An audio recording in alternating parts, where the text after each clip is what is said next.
I'm Bunmi Agusto and I'm a visual artist, arguably since I was 12 years old, but by the world's metrics, perhaps 6 years. I've been doing this for 6 years. My biggest challenge in realizing myself so far was my imposter syndrome and anxiety, and how that would hinder me from being my best. I was very aware of money from a young age, but it was more so because my dad was a finance guy and econ guy, so we used to have these annual lectures about finance and Nigerian history, and that was like our Christmas thing that the cousins did.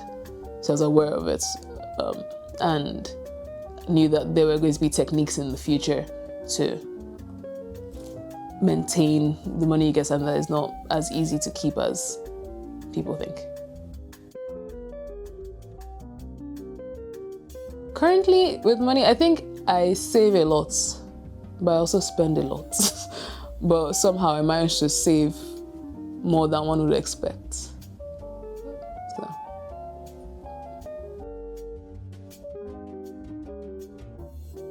Some solid long-term assets and being liquid enough in case of an emergency, and a steady cash inflow.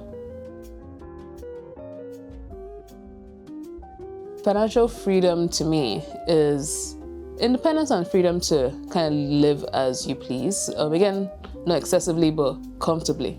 I think that's the key thing. I would buy a house. Spaces are very important to me, and curating your space.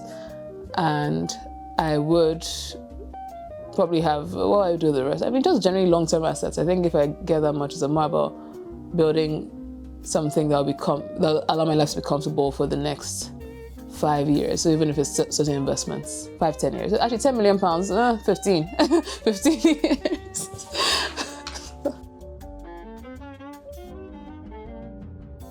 My art collection.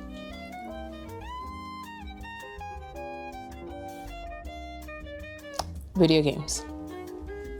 I have been playing Legend of Zelda: Tears of the Kingdom for the last year. I just refuse to do the actual quests that have been set for me. I just kind of play the game like an Agbero and just travel the lands and explore.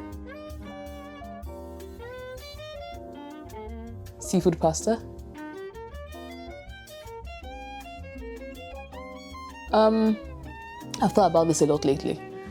I think for me, as a human being, it's just very important to do what comes naturally to me and to do it well. So obviously in my case, it's my art practice, and I would like to put out very cerebral work with lots of intention and lots of history. And I'm not one of those people who's trying to be like, oh, I was the first person to do this. No, I think that I'm someone who wants to connect so many dots in history and kind of find this very communal thing whilst building something new. So it's not just about building something new, it's about drawing from legacies and evolving from legacies.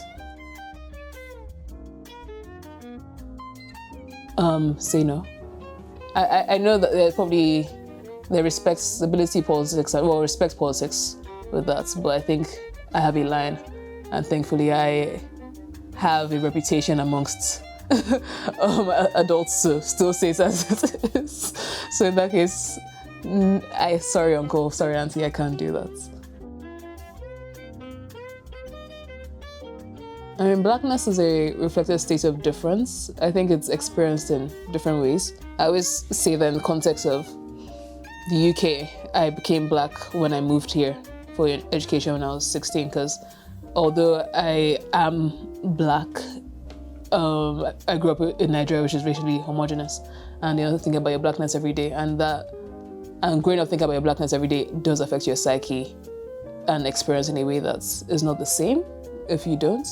So, but at the same time, blackness is also the signifier of shared histories or tangential histories for some people, and shared contemporary experiences as well, because you do get treated the same way in different places. So it's a communal thing in some ways. in many ways.